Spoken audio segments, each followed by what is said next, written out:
ยายให้อยู่บ้านใช่ไหมฮะยายบอกใช่ไหมไม่ให้นะไม่ต้องเลยไม่ต้องเลยไม่ต้องเลยใครโซนใครเป็นคนออกจากบ้านมาใครออกจากบ้านใครเป็นคนขูดออกมา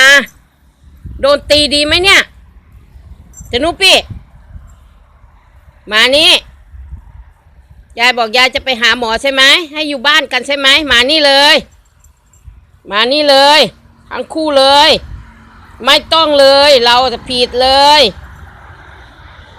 เชียนดีใครเป็นคนใช้ให้ออกมาขายนาน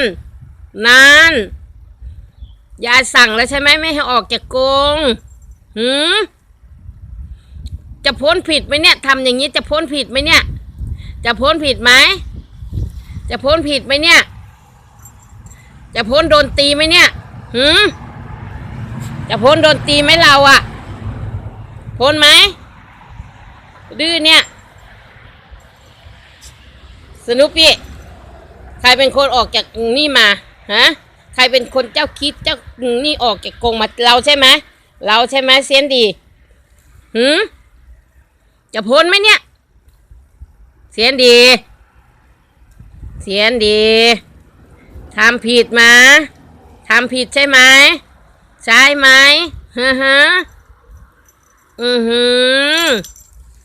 นั่นออกมากี่โมงเซียนดีคุยกับยายสิหนีออกไหมต้องมาจับยายเลยอยากโดนตีไหมโดนตีกันไหมเนี่ยสนุปปี้ใครเป็นคนเจ้าคิดออกมาเนี่ยเสียนดีใช่ไหมเสียนดี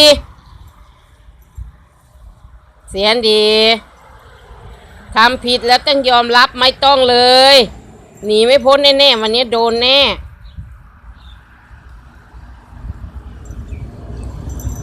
โดนแน่ๆเลยเนี่ยเสร็จแน่ใครวะใครเสร็จแน่โอ้โดนตีตูดแน่โอ้โซนออกจากบ้านเนี่ยดูดูหน้าคนมึนเนี่ยคนซนเนี่ยหนีออกจากบ้านวันนี้ดู